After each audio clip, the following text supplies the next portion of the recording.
It is officially quarterback day here on the Athletic Football Show. Going to be digging into what we've established is kind of a strange class of quarterbacks, right? We know who's going number one. There aren't really any debates about much of the ordering, but I still think there are some conversations that are worth chewing on. And even though Derek cheated on us with another podcast earlier today by already talking quarterbacks, we're going to allow that to slide one time and dive back in today.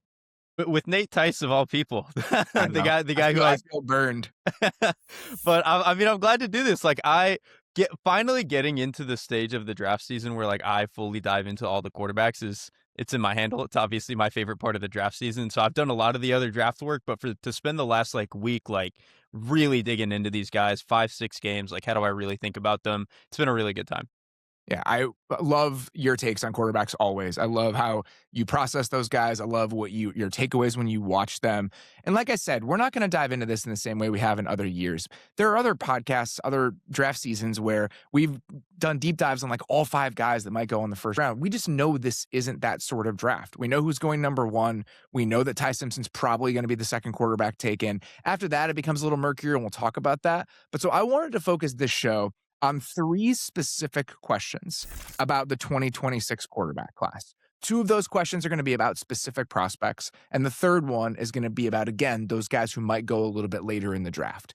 This first question, we've danced around this a little bit, but it was before I really had a chance to go watch this player, and that's Fernando Mendoza.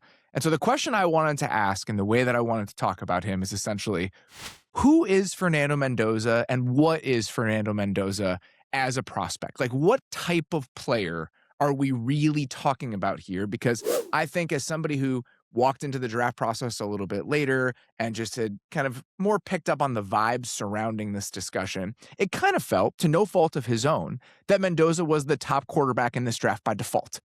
And so if that's the case, what type of player are we really discussing? And so that's what I wanted to dig into with you today. His perception suffers from so many things. I think there's that part of it where it's like quarterback 1 by default. So it's like, in a way, we almost like stop evaluating him in a way, because it's like, oh, well, he's going to be the guy. So it's like, what does it really matter? That's why I want to do this. Exactly. Because like the idea that there's no ambiguity about where he's going or what team he's going to, it almost feels like we can just stop doing this. But in reality, I think there's so much that's kind of worth peeling back here. 100%, because there's that element of it. I think there's also he's just kind of like he's a goofy guy. And so I think we just don't imagine those guys as being like the prototype, just like killer quarterback prospect, all that stuff. And then I think there's also the element of he brought Indiana of all programs, this like underdog program, like they did it. And I think for better or for worse, in our minds, whenever we imagine underdogs, we imagine like the smaller guys, the scrappier guys, all that stuff. And so all of that perception stuff kind of leaks into how we talk about him. And then you look at him and he's like 6'5", 230, runs incredibly well. He takes hits. His arm is sensational. Like he is the prototype for the position. And I think when we think about the modern NFL, like maybe he lacks a little bit of the creativity and agility that you see from like Josh Allen, Patrick Mahomes, Lamar Jackson. But everybody under that, he's kind of got all the same stuff. Well, we'll dig into that, because I do think if you are going to quibble with what he is, that's one of the areas where you can talk about that a little bit. But I'll say this, you and Dave, to your credit, you said, I think you'll be a little bit surprised when you actually go watch him and you try to compare the perception around him and what he actually is as a player. And I think that was spot on. And I turned on, I can't remember which game it was. It might have been the Ohio State playoff game. And he rips not even a speed out, like a deep out from the far hash in college. And I'm sitting there and I stood up like straighter in my chair. I was like, oh shit. Like, I don't think I realized like this is what we were dealing with here. And so you see the giddy up in his arm, especially on those throws. Like, those are the throws that really made me take notice when it came to the arm talent and arm strength that we were talking about here, is that his ability to drive the ball outside of the numbers from the opposite hash in college with those wider hashes that you think are the bane of all football at that level. And they are. His ability to do that is incredibly impressive. Like, you just don't see a ton of guys that make those sorts of throws look that easy. And that's before you even get to some of the throws he's making down the field consistently. And it's easy. Like, he's just a smooth thrower. It does not look like he's straining himself very hard to do it. He's just like a guy who's got a lot of natural torque and a lot of natural power to him. And it's really impressive. And like, those outside the numbers throws are huge.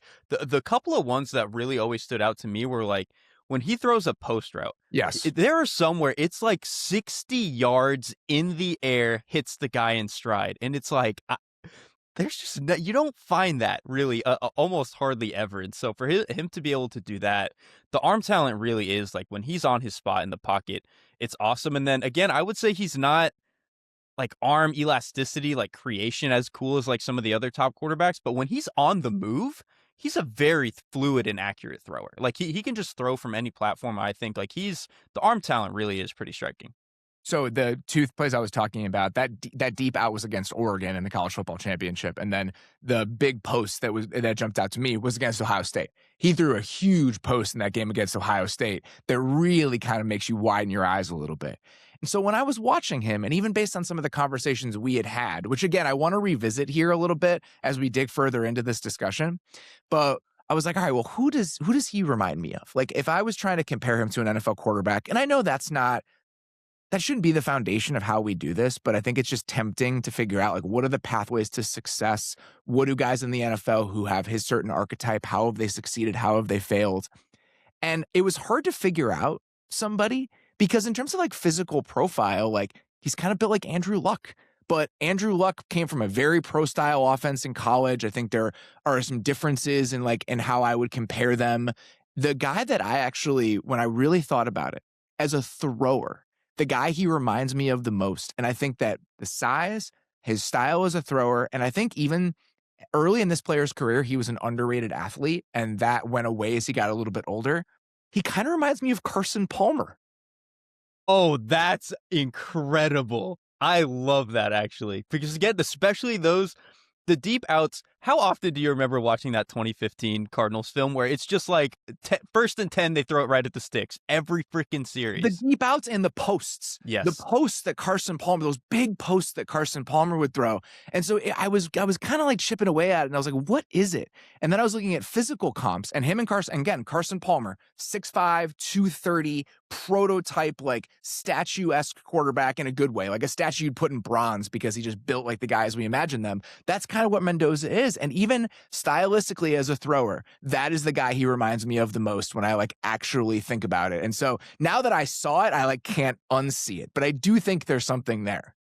I might steal that. I think that's the best comp that I've heard for Mendoza this entire time because you're right.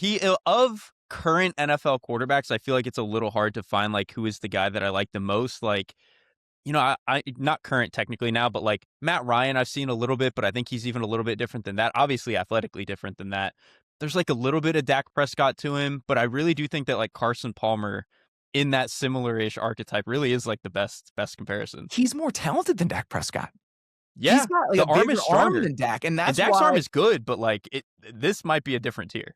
And so this is why I wanted to kind of revisit the conversation that we had last week. And a listener sent in a mailbag question to us about Fernando Mendoza and the idea of like, well, if he's going to be the 16th best quarterback in the league, is that somebody that's worth taking number one overall? And again, as somebody who hadn't really studied him and thought of him as more like a mid-tier player when it came to the tools, I was like, well, is the Dak Prescott kind of path his best path to being like a top 8 quarterback in the league?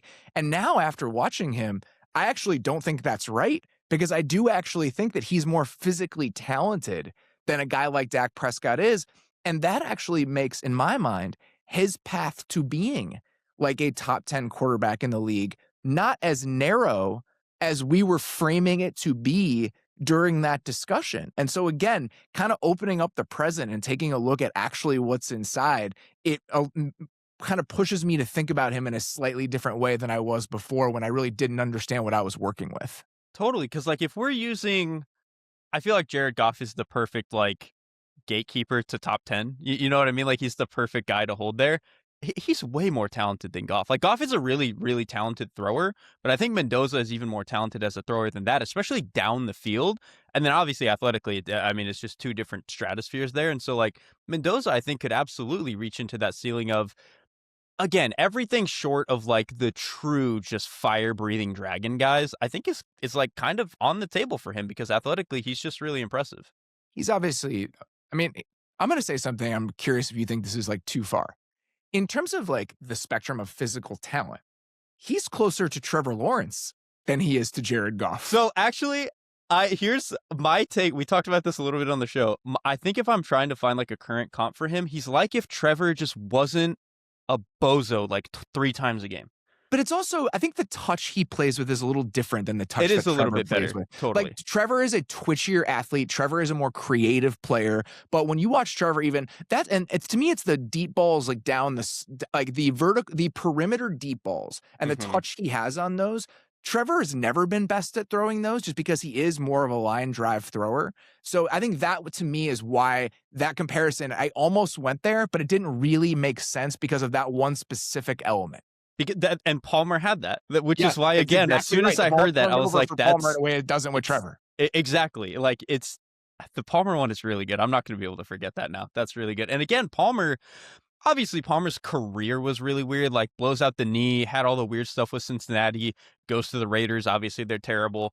But when he found himself again, he was playing like an MVP quarterback. And I don't think people would necessarily say that he was like the second or third best quarterback. Like if you were just drafting him, obviously like Peyton Manning was still playing all that stuff. I mean, well, 2015 Peyton Manning, but you get my point.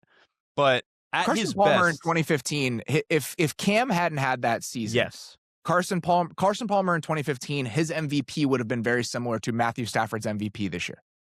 Oh, 100%. And like, again, if Cam didn't have a special season across from that, he probably wins MVP. And if he doesn't tweak his, what was it, like his index finger or something going into the playoffs, like they might have been the team that represented the NFC in the Super Bowl that year. And I think, again, who knows if Mendoza quite reaches that peak or can do it consistently, but I do think an outcome like that is totally on the table for him.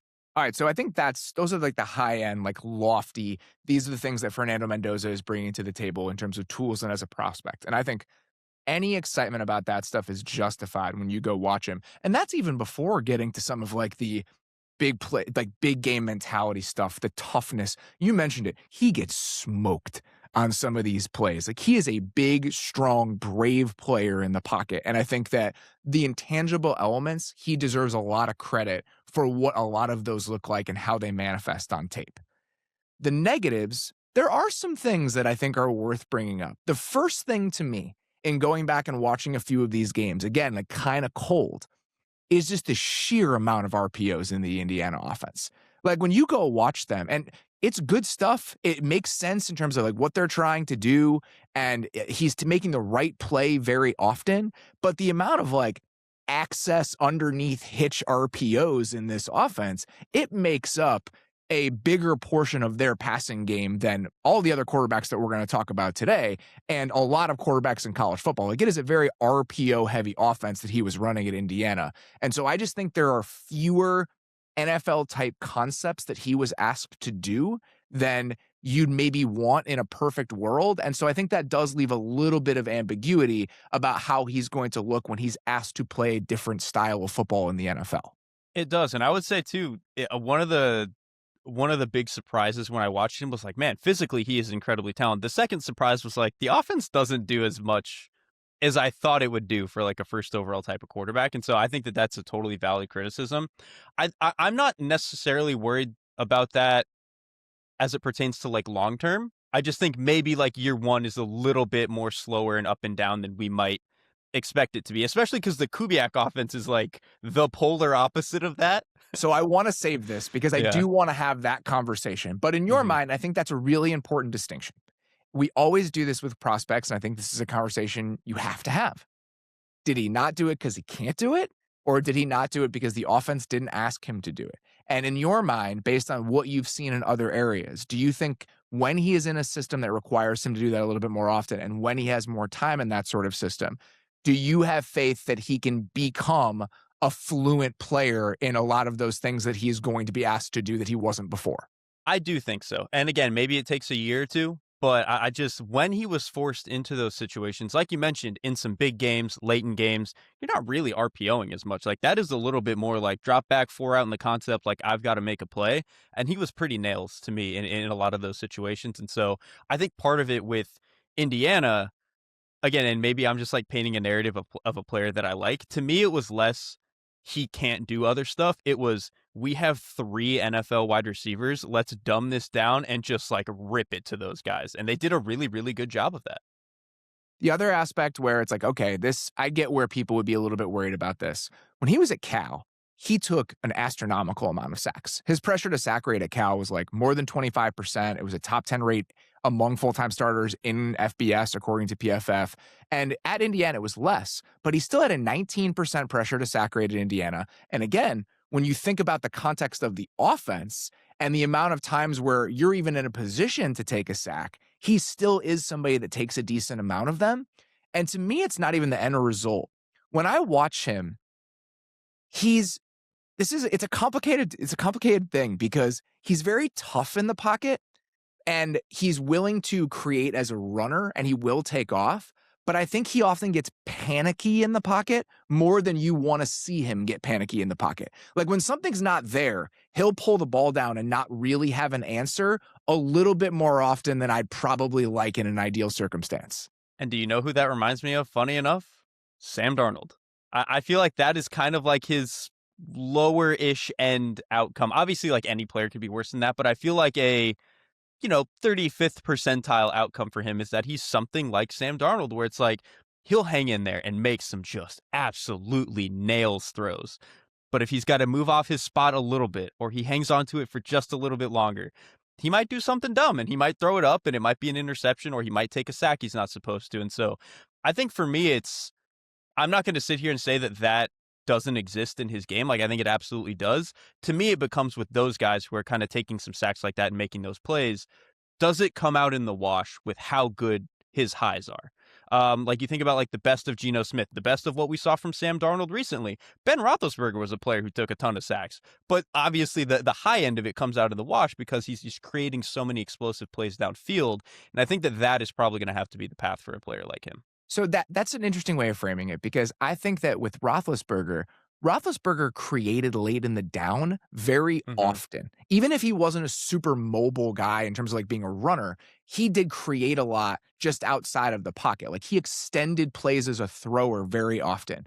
And I wonder with Mendoza, is the calculus a little bit different because he's not doing that quite as often, right? He's not quite as creative as a player. And that to me is the last little thing of, all right, this is what would be a knock against him.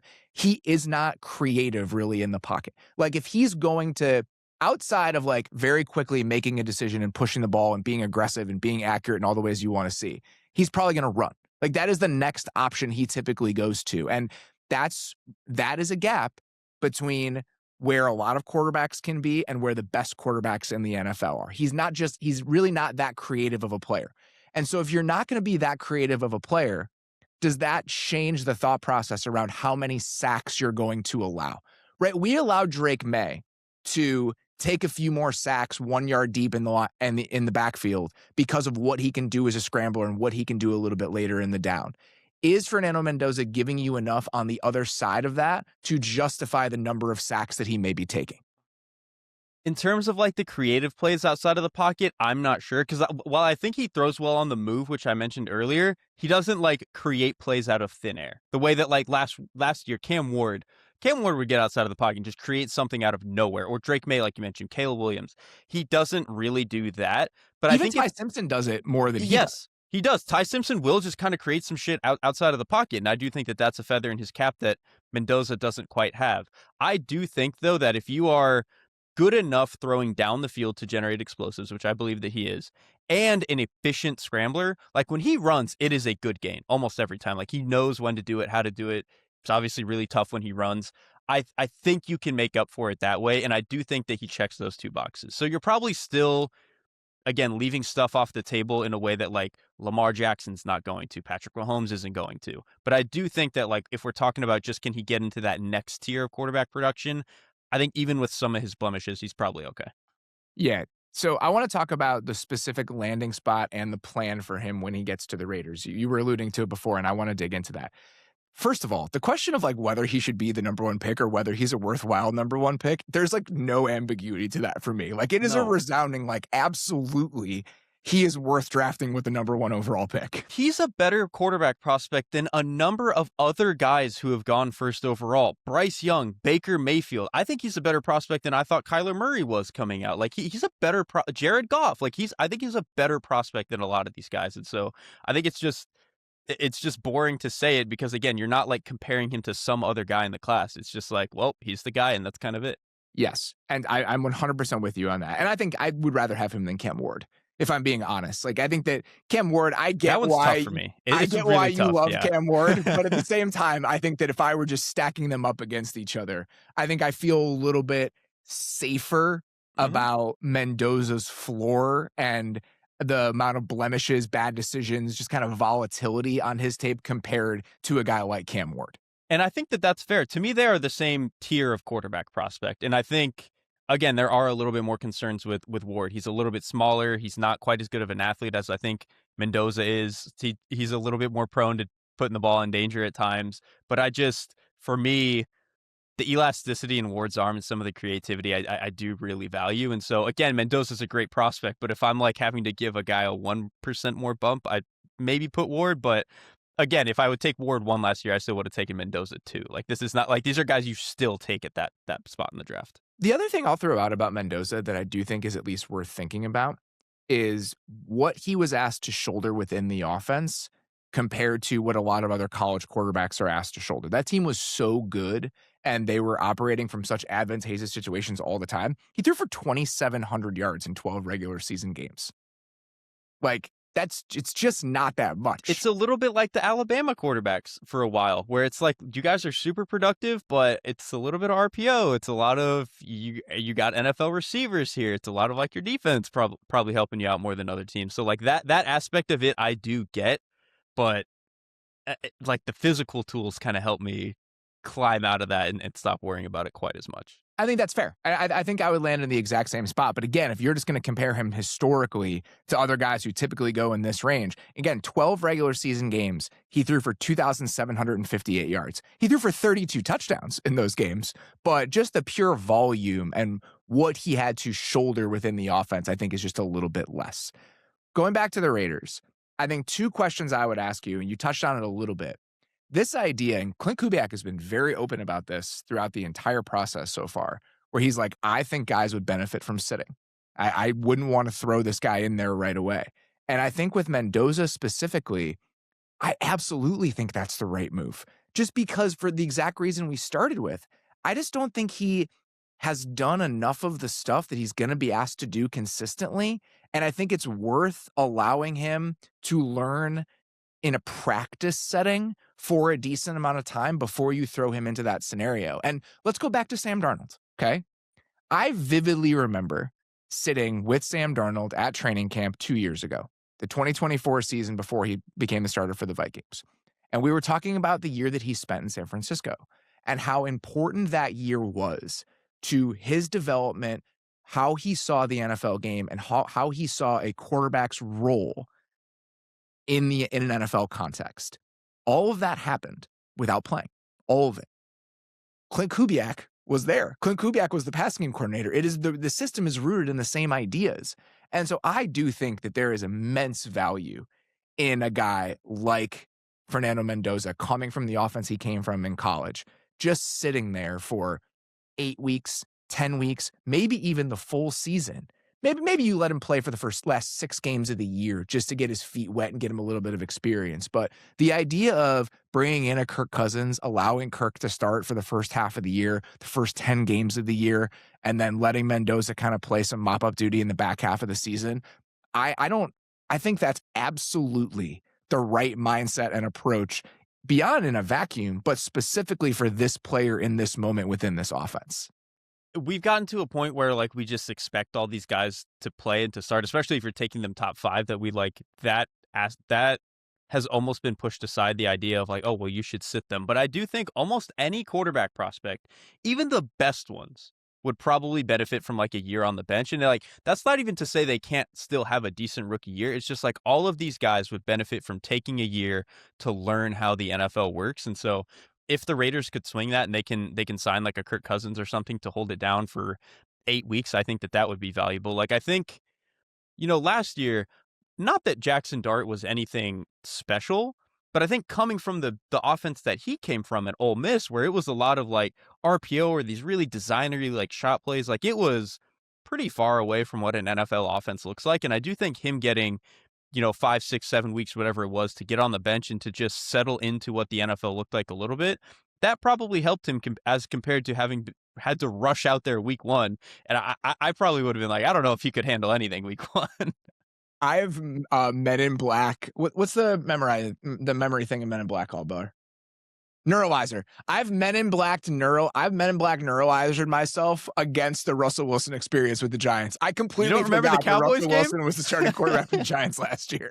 Dude, the Cowboys game where he threw like 500 yards and whatever it was, like It's gone. You talking about it is the only reason I am now aware that actually happened. But I think that's a great comparison, and I think that he would benefit from that in the same way. So if we're conceding that Mendoza would probably benefit from sitting a little bit, when he gets to that point where it's been an entire offseason, an entire training camp, and 2 months of the year to kind of sit within this offense, how do you think he fits what Clint Kubiak wants to do based on what we saw from Seattle last year?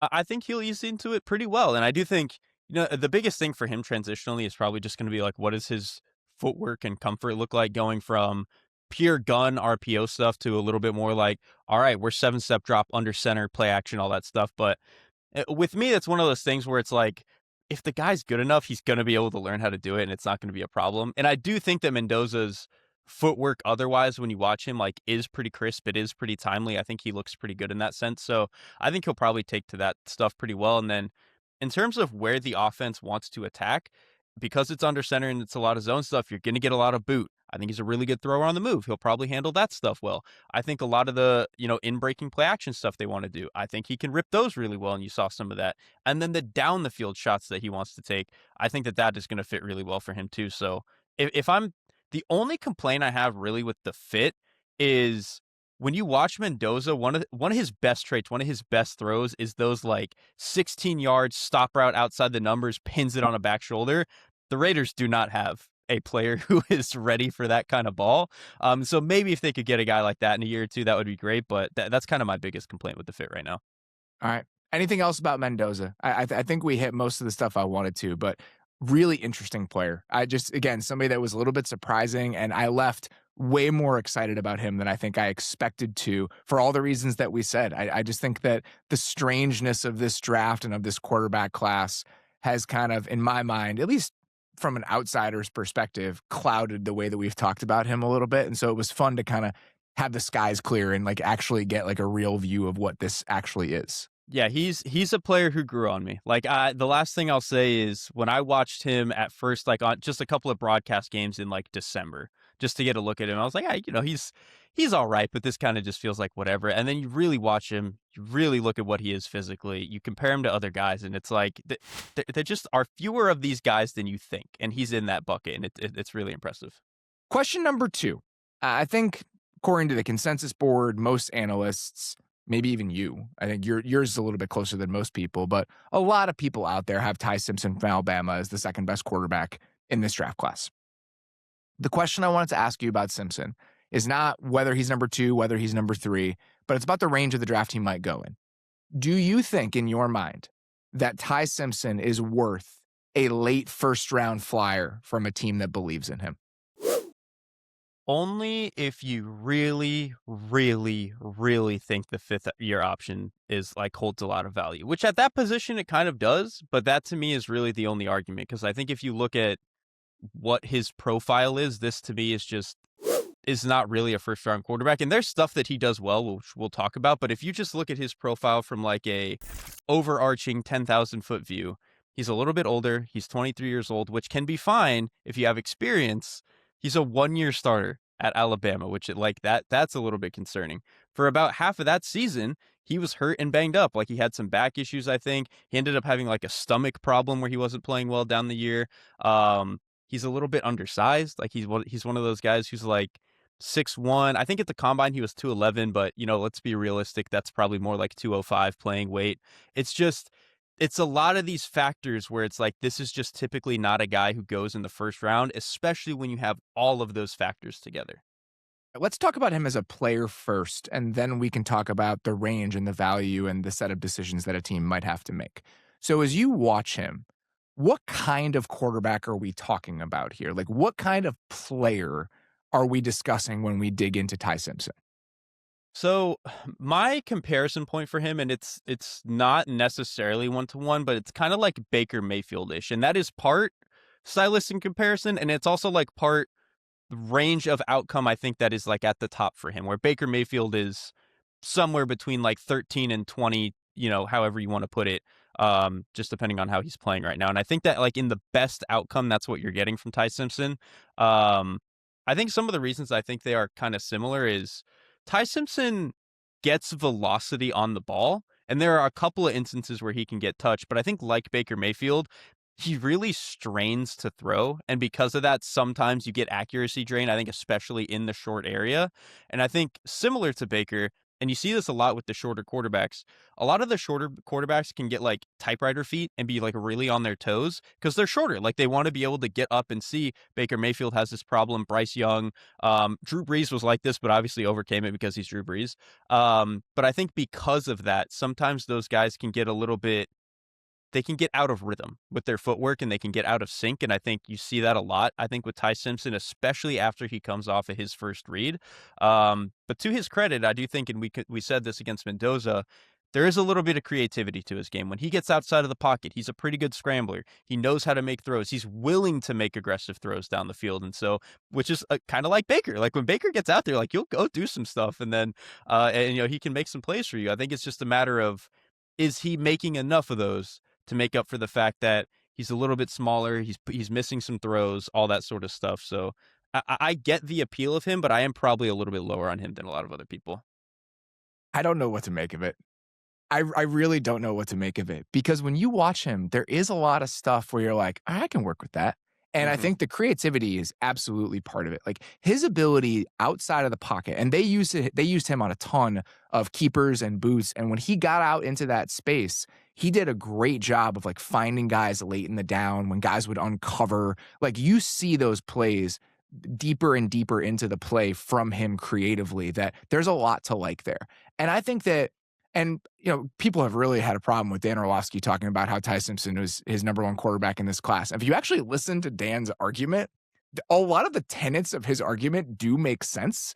And one of them is Ty was asked to do more stuff in out Alabama that you were going to be asked to do in an NFL offense than Fernando Mendoza was asked to do at Indiana. That feels just objectively correct to me. Like the amount of RPOs in Alabama's offense was not nearly at the same rate as it was in Indiana's offense. And if you go watch Ty Simpson, I can't remember which game it was. It might have been the Vandy game. Early in the Vandy game, which was early in the season, he was playing well. He comes back to like a backside inbreaker, like on time, in rhythm, hits it. There's a decent amount of that on his tape. There's a decent amount of him sweeping the board, going from right to left, progressing to open receivers on the backside of concepts. Like he can do some of that stuff. And so to me, it is what he can do in the boot game, because he's going to be asked to do a lot of that. What he did with some of those more like pure progression front to back concepts and the creativity. And plus, and the two other things, aggressiveness, like you said, the amount of hole shots he was willing to take when they were available to him, he will take those. He's ripping those when they're available to him. And the last thing, he is a decent athlete. Like he can take off, he can create with his legs. And so those kind of 5 pillars, I do think are enough to make him like a compelling quarterback prospect. But I don't know if at 23 years old with limited physical tools, there are enough wow plays on the tape to justify the amount of what plays on the tape, if that makes sense. Like I just am not sure that ratio is in your favor to take a guy like this in the back half of the first round. That's so spot on. Because to me, like if you watch his 3 best plays a game, he looks like the first overall pick. Like his 3 best plays are incredible. Like some of the outside of the pocket stuff, he will rip some of those hole shots. Like his handful of best plays in a game look great. There's just a lot more up and down in between those moments. And again, some of it is the decision making, and I think a lot of it too is, like I mentioned, it's the accuracy drain for a couple of reasons. One, even when he's on time, like I said, you get some of the Baker Mayfield, he's straining and he'll just miss a throw. And then there's also a lot of when he's under duress, I think you really start to see it fade away from him. And that's the biggest Every issue. time. When it's not bad. all lined up, there are some sprays. And when he gets a little bit spooked, that's where you see some of the accuracy. And that's part of what I struggle with here is that there is like a ceiling to his game because he is creative and he is a decent athlete, but it's not a super, super high ceiling. He's still a smaller prospect. He still doesn't have a huge arm, even if he has enough arm. And if you're going to be that sort of guy, if you're going to be 6'1", 210 and not be a crazy good athlete, you need to be like super clean to be a high level quarterback in the NFL. And he's just not that. And part of it might be he started 15 games in college. Mhm. Okay. But why? But why? And he's 23. And so I think the best argument for him is that you might clean up some of that stuff if he got a chance to sit for a little bit. But then if he's sitting for a little bit, we're talking about a 23-year-old prospect that doesn't have a super high ceiling when it comes to the tools.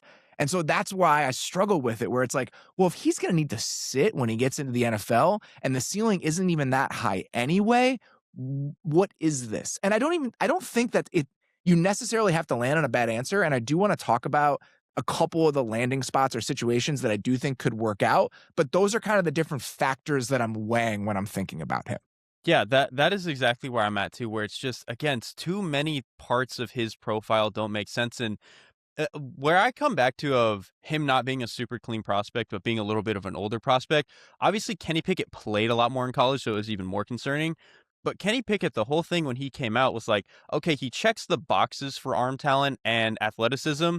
And then I think there was this idea that because he was an older prospect, that he was like a clean guy, clean processor, he was productive, all that stuff. And you watch him and it's like, that's not really true. He was so skittish in the pocket. Yes. The idea that he was like some clean prospect is hilarious. Exactly. And I think Ty Simpson's a better prospect than that, to be clear. But there is a little bit of that same element to it where it's like, you're 23 and it just feels like this should be a little bit more buttoned up than I want it to. One point I wanted to put on this for the accuracy thing before we kind of move on to like fit and stuff like that.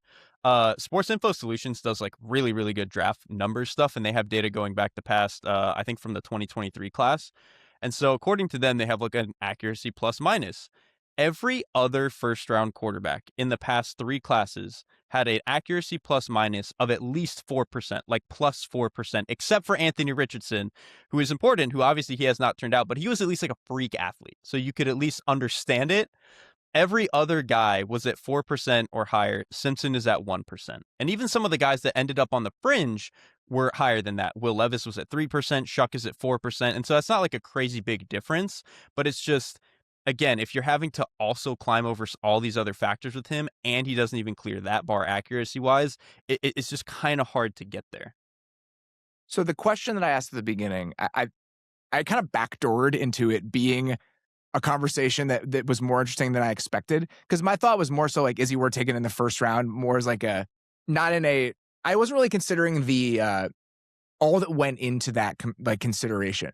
But now as I've thought more about it, I actually do think it makes it even a better discussion, because the idea of him being a back half of the first round player, if that's the case, then you have a team probably that is coming back up to draft him because they're like, we can't leave this draft without a quarterback. And that quarterback has to be Ty Simpson. That's what the Giants were last year. The Giants couldn't leave that draft without a quarterback. And so I understand coming back up for Jaxson Dart. I don't think there is a team in this draft that should have that mindset when it comes to Ty Simpson. I don't really think that there is. Who would it be? I mean, like if the Cardinals did want some sort of young guy in there, like maybe if the Jets, but like I don't think the Jets or the Cardinals should really be doing that. They can wait. Like Yes. it's and Especially the Jets can wait with all the picks that they have. and you never know, right? Like maybe you're not going to be in a position to draft that guy again, but I don't think he's compelling enough that you should be worried about that. Where it's like, if we don't get Ty Simpson in this draft and maybe we don't pick in the top 5 next year, we'll figure it out. Exactly. Like, He's not a good enough quarterback prospect for me to be scared if I miss him. And again, maybe he can work out. Like there are paths, but it's just he's not quite up to that level. And even again, last year, I didn't love Jaxson Dart as a prospect. I said that a lot, and I'm still not even sure he's going to be that good. But he was like physically even more impressive than I think that absolutely he Simpson was. Bigger, like better runner, like arm was better. It's just it's hard for me to get there with Simpson, especially considering the teams that would do it. So that's the part of it that I think is really important.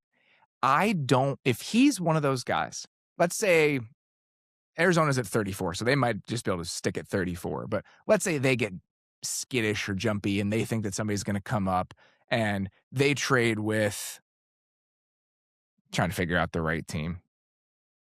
I don't know, let's just say it's Buffalo, because Buffalo doesn't have a second round pick. They want to pick up picks. They trade with Buffalo, they come up to 26.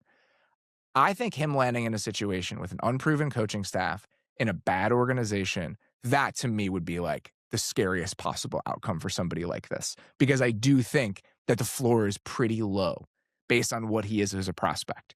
And so I don't want a team operating with that mindset to end up with Ty Simpson, because I don't think that's the place where he should go. If he went and was like kind of a contingency future plan for another, if he went and the team, obviously like, people are going to make fun of us for continuing to throw people on this team, but like if the Rams took him at 61, I'm fine with that. Yeah, I think that's like the right thing. That's the range where he should go, like 45 to like 70. In my mind, the quarterback prospect that he is, between the film, all the other stuff about his profile, that's someone you take between 45 and 70. And so if that's where he goes to the Rams or whoever other team it's going to be, that makes a ton of sense to me. If Pittsburgh took him to 53, that's fine with me. Totally makes sense, because that's a situation that's good enough that he could be fine. Like the Cardinals are not. I'm sorry. You know what? A team I was actually thinking about, and I have no idea if they'd be interested in this. They're probably not, considering what they did this offseason. But a team that I was like, I actually think this might be a reasonable off-ramp. You could sit him for this year, and then you could transition to it, would be like Atlanta taking him at 48. I wouldn't hate that. Like that actually does make a lot of sense. If they're just out on Penix and they're like, he may be a guy on a depth chart right now, but we cannot rely on him anymore. This almost feels like, and that's kind of what Simpson, that's what he presents to me, is that I do think he's a worthwhile gamble in the second round, because I do think that in the same way that Jalen Hurts was, he can be like an exit ramp for a team that needs one, whether because they've swung and missed on a quarterback or they need a succession plan at quarterback. But I think it has to happen in the right environment on the right timeline. And I think being drafted in the second round allows those two things to come together in a way that being drafted 23rd may not.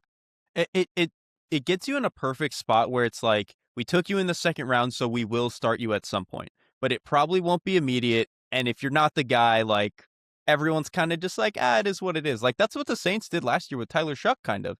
And like I think they're in like similar-ish boats in terms of like where I would have graded them. Obviously Shough, like bigger guy, all that stuff. And so I think you can look past some of the other deficiencies that way. But like it's kind of like in that similar idea for what they would want to be doing.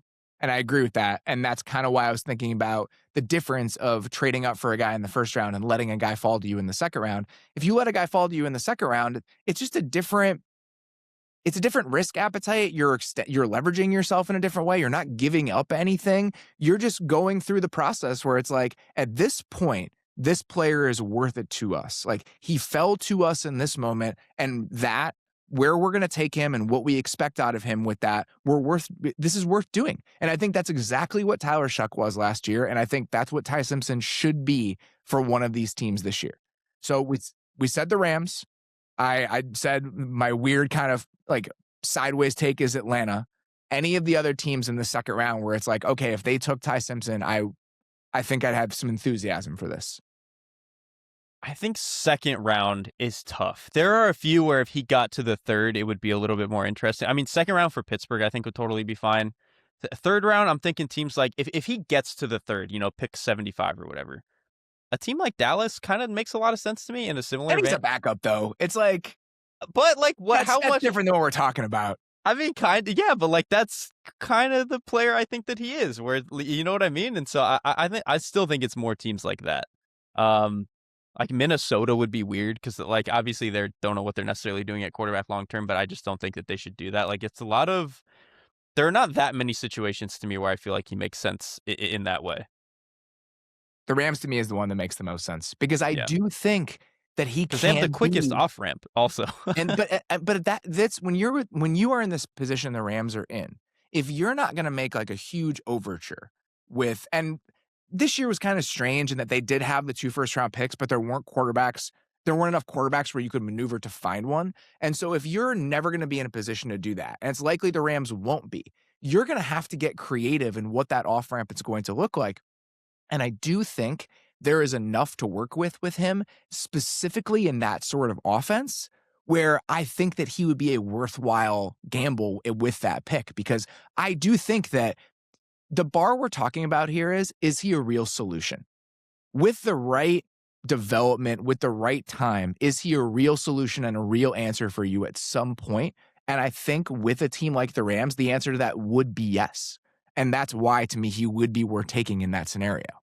I mean, to bring it all the way back, you know who looked good for a few games when his career was dead in Los Angeles? Baker Mayfield. And I think if he's a similar type of player, like you could kind of make it work. All right, question number 3.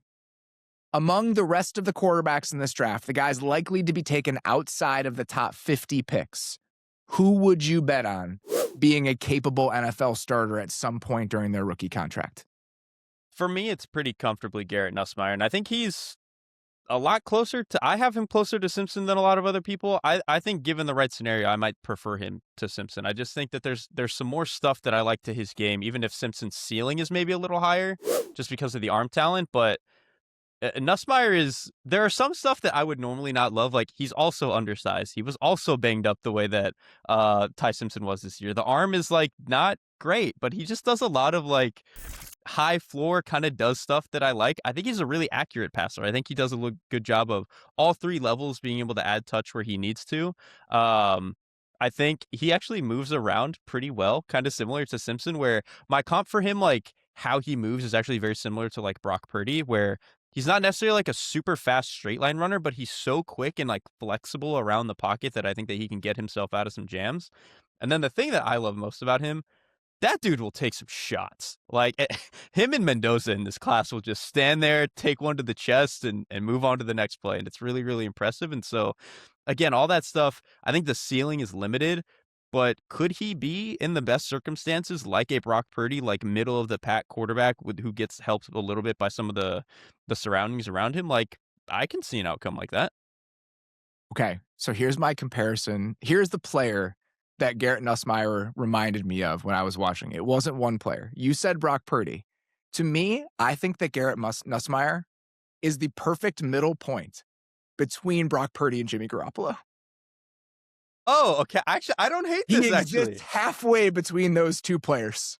He kind of does because he's Brock Purdy is like quicker to go out and like actually do stuff and create. And I think there's a little bit of creativity to Nussmeier, but it's not quite to the same level as a guy like Brock Purdy, but it's definitely more than Jimmy Garoppolo. But like Garoppolo, like Jimmy would stand in there and take a hit and fire the dig route. And Garrett Nussmeier will stand in there and fire that dig route. That's exactly what it is. And even like the little kind of sidearm flip that they have, he reminds me of the way that Jimmy throws as a thrower. The way he's able to access the middle of the field reminds me of a lot of the ways that Jimmy played, but he's a little bit quicker. And the thing that brings him halfway between those guys toward the Brock Purdy pole is that he's more aggressive. Mm-hmm. He's willing to push the ball in the same way that Brock Purdy is. And so and the last thing, his like bonehead moments are when he gets They're so Purdy-ish. But it's almost like Jimmy in those, when Jimmy would throw those like robber interceptions. Oh yeah. Where it's like, I think I'm getting one thing and then I got another thing and I have trouble like waiting between that. That shows up with Nussmeier. And so I truly do think that he has like half of Brock's traits and half of Jimmy's traits, and you just shove them together. And why I also think this works is that in that offense, I think he's viable. I think he absolutely would be viable in that sort of offense. I think that there is enough to him where you could see him being a capable starter in those sorts of circumstances. I do too. I was thinking the Brock Purdy for the boneheaded moments because I feel like once a game he just like turns around and like dead sprints backwards, which is a thing that Brock Purdy will do. All right, even more perfect. He has some of the Brock Purdy bonehead moments and then some of the Jimmy ones. They're just combined together. Exactly, and the Jimmy ones again, they're perfect. Like I think Nussmeier is chalkboard smart. Which Jimmy was also chalkboard smart. And then sometimes when the bullets are flying and a safety rotates the way that he doesn't think, he throws a shallow route he shouldn't, and he gets his receiver's head taken off. Just certain stuff like that can be a little bit frustrating with him. The Garoppolo one is good too because Jimmy, his arm was fine, but he was a very smooth thrower, and it was very quick, and it all just like flowed really well. And Nussmeier to me is similar, where it's like the arm isn't really overwhelming. Sometimes he loses a little bit outside the numbers, but it's all so smooth. It's all just so flowy. He can throw from all these different platforms, and so it's actually a pretty good. Like he is somewhere in between, like a weird amalgamation of those two players. Like, if you think about it, it's a good experiment because we have the Niners offense with Jimmy and then we have the Niners offense with Purdy, and we've gotten to see what the differences in those things are. And I think the Niners offense with Garrett Nussmeier, and this is in the plus outcomes, right? Like, Jimmy Garoppolo was a functional NFL starter for very good offenses, even if we may take some issue with play style, what happened with Jimmy since the Raiders contract, all of that stuff is fair. But I think this would be the positive outcome for Garrett Nussmeier. I do think that the positive outcome of Garrett Nussmeier would be a version of the Niners offense that landed somewhere between the Jimmy version and the Brock Purdy version. It really would be. And that is, again, that's not like a special starting quarterback, but if you draft, I mean, that a quarterback like that is probably like, mid-teens, mid to high teens in terms of like actual quarterback production. If you get that in the third round, like you're paying nothing to be able to get that guy, that's probably pretty good value to me. And I think I think his lower end outcomes are not starting quarterback, but like pretty good backup. Yes. Like I don't feel like the floor is just like, oh my God, if he stinks, he just can't play at all and we got to cut him. I just don't think the floor is that low. I think he'll be a backup in the league for a really long time. He just seems like that kind of guy. The spot that to me makes the most sense, and they might not do this just because they are operating with fewer picks, him going to Green Bay at 84, it just totally tracks to me. They do not have like a quality backup on the team anymore with Malik Willis gone. I think that's pretty rich for a backup quarterback, but to me, I think that's probably where he should go. And I think it's worth investing in your backup quarterback and developing him in that system, and like him potentially being a guy that if he were to get a little bit of spot duty at some point, being a player that you could flip after seeing him in that offense for a little while, like that's the one I keep coming back to with him specifically. I think that's a really, really good one. And then again, not to keep doing the bit, but like if he's there at 93 for the Rams, like obviously the Shanahan and McVay offenses are a little bit different, but like I do think that there's enough overlap there that like he could be good there. And then there's a couple other teams that like, there are some that I think he would be like a really good backup for this team, but they can't afford to spend a pick like that. Like I think like Cincinnati, like that is a perfect spot for him where I do think that he could be a good backup there. They're just not really in a position where they can spend that amount of capital on a backup quarterback. So I honestly disagree. Really? I legitimately think that him at 72 to Cincinnati, when you think about how often Burrow has been banged up and how desperate they've had to be in some of those moments when he was banged up, I don't think that's crazy. At 72, like, again, I think I'm so just in the mode of like, their defense is so bad, they got to fix it. But again, if Joe Burrow is going to miss 5-6 games a year, you can't be going back to the 40-something-year-old Joe Flacco, Jake Browning, all that. Like we can't really be doing that anymore. If they could like find a guy that they felt good about to land on for a few years, that would be good. Again, if Pittsburgh wanted to do it, I think that makes a lot of sense for them. This is maybe like a good like Philly in the third round if they want to do like the try the Jalen Hurts type thing again. I was actually going to go back to Ty Simpson because my spiciest one is Ty Simpson going 54th to the Eagles. Isn't that it? What did Hurts go, like 52? Like almost that exact. Right in that same range. It was like literally almost to the dot. Don't think I wasn't looking up how tradable Jalen Hurts' contract is starting next summer. Don't think I already haven't started looking at that based on the way he's played and also just all the smoke today. There was a story today, yes. You guys read that ESPN story? I'll say this, and I think Nate did a good job of like tweeting about this in the right way.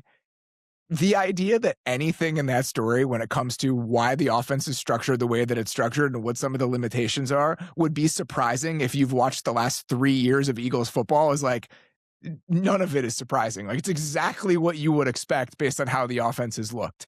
And so if there is like real frustration with what that looks like, and if they bring in a new offensive coordinator and they're trying to do some different things and it doesn't work, like, are we at a place where they, as a team that has enjoyed the benefits of a quarterback off-ramp in the past, are willing to take a chance at somebody to see if they can have somebody for the future?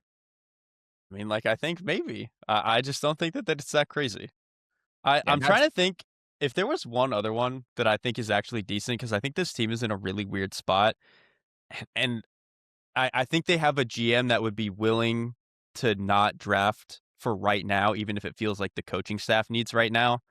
If he's there at 77 for Tampa Bay, I don't think that that's that bad of an idea, because he would be a pretty good backup for them. And there's like, if they want to off ramp from Baker in a year or two, potentially, for whatever Baker's in the reason, final year of his contract. Yeah, like exactly. Like, it's a good. I really think that like that is a decent spot for him. If we're trying to find a team that is like trying to take the swing of like, hey, maybe we can just find a cheap starting quarterback here. Yeah, I mean, they're supposedly negotiating a new deal for Baker, but this is the final year of Baker's contract. So I absolutely think that's worth throwing out there. The other thing about the Eagles is, like, I don't know what's happening with like the Tanner McKee thing, but like, he's in the final year of his deal. Mm-hmm. So, I mean, and they always have 4 on the roster anyway. Who cares? Yeah, I don't know. I understand that it's like a spicy thought, but the idea of like the Eagles being in the quarterback market this year, I don't know. I don't think it's that crazy.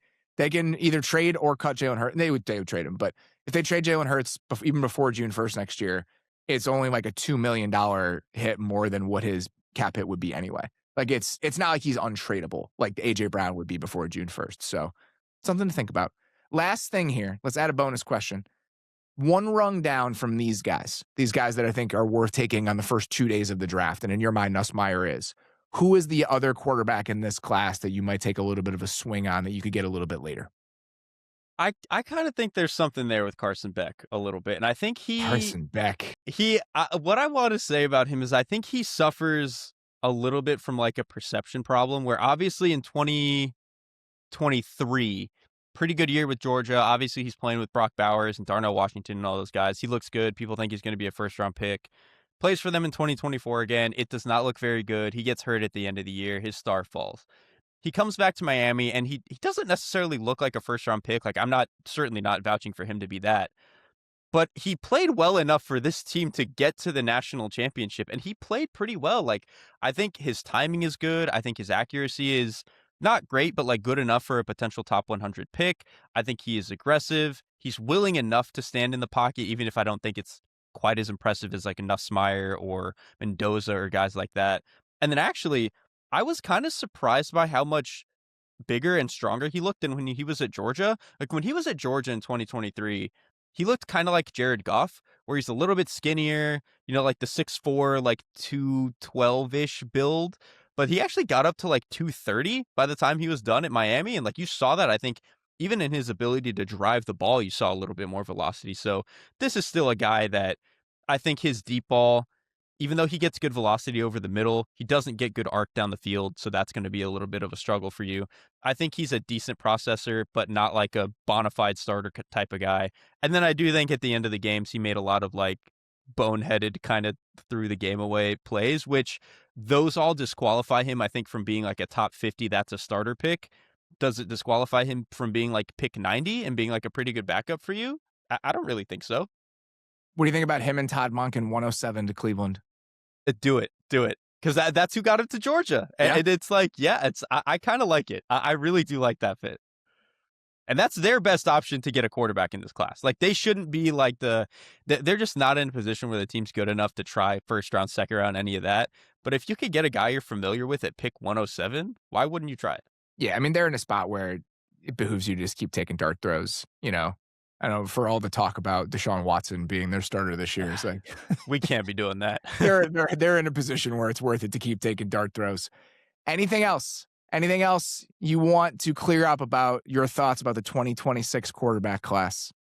No, I think that's kind of it. I think we really covered it. Again, I think with Mendoza, I would behoove people to really look at his profile and realize how few guys actually look like that, especially like recently in terms of like, first overall picks and stuff. But other than that, no, that's kind of it for the guys that I think are truly interesting and like quality prospects in this class. The last thing I'll say about Mendoza is we kind of ran through what I think some of the shortcomings or concerns are. I don't mean to hand wave those away. I actually do think that those are real enough that they could impede him being like a top level starter in the league. Like the idea that, again, he gets a little bit panicky in the pocket when he's asked to do like more big boy NFL things consistently. How does that translate? I do have faith in his ability to overcome or work through those things, but I don't think that they should be blemishes or concerns maybe that we just hand wave away and ignore. Like I do think they are worth taking into consideration when you think about him holistically as a prospect. That's the last thing I'll say. Like I think our discussion was very glowing, and I think that for a reason, because I do think he's more appealing than a lot of people might based on how we've talked about him, but I don't think that he is some like perfect blemish-free player by any stretch of the imagination. I agree. Like I think he's a really good quarterback prospect. He's not in the same tier that like Caleb Williams or Drake May was to me. I don't think he's quite up in that. Obviously not like Andrew Luck or anything like that. There is a world to me where it doesn't work out. I still think to me the world where it doesn't work out is like Minnesota Sam Darnold, which not the best if that's your first overall pick, but that's not the worst outcome for things either. I think he's a really good bet to make with the first overall pick. And I think that Raiders fans should be excited that they happen to stumble into the first overall pick in this draft when there's only one quarterback. And I think there's kind of only one quarterback. There's only one quarterback I would want to walk into the back half of this season being like, that guy's my starter. There's only one quarterback in this draft where I would want to be relying on that guy very early to be the future of my franchise, even if I think there are pathways to Ty Simpson. And so the Raiders getting the number one pick in a draft like that worked out okay. All right. That is all we've got for today. Me, you, and Dave Hellman are going to be sitting here tomorrow going through the pass catchers in this class, the receivers. Very much looking forward to that. I did a couple of them are we talking about the beast breakdowns? Yeah, why not? We can talk about them. We got a few already like totally done. Let the people know. So this year, for the first time, we are actually incorporating video into the beast. So when you go click on the beast when it comes out, which will be, I don't know, the next week or so here, right? April 8th. And shout out Dane for letting us get our grubby hands on his beautiful product. April 8th, next Wednesday, the beast will be out. And again, thank you to Dane for letting us infiltrate the beautiful stuff that he's working on. We will have, I think, upwards of 30, like all 32 top, like the first 32 prospects in the draft, right? First 32 prospects in the beast. Yes, we'll have these 2-ish minute video breakdowns. 2-ish minute video breakdowns for every single one of those first 32 guys, which we've never done before. Very excited about that. Just, again, trying to do anything we can to make what Dane creates into an even cooler kind of compelling digital product as we've made it into that over the last couple of years. But I did a few of them, and I did a couple of the receivers, and they're some fun players. Like, there are no perfect guys, but I'm like excited to talk about Casey Concepcion tomorrow. Like, there are guys in this draft that I'm like, I with those guys. I'm excited about this. Concepcion, listen, I said it on our mailbag. I was like, I like him more than even Levin. Like, Concepcion's a really good player. Yeah, there are guys that I'm really pumped to talk about tomorrow. So we will dig into the receivers tomorrow. Looking forward to that. For now, that's all we got. Appreciate you guys listening. We'll talk to you very soon. Thanks for watching. Follow the Athletic Football Show wherever you get your podcasts. And don't forget to subscribe on YouTube.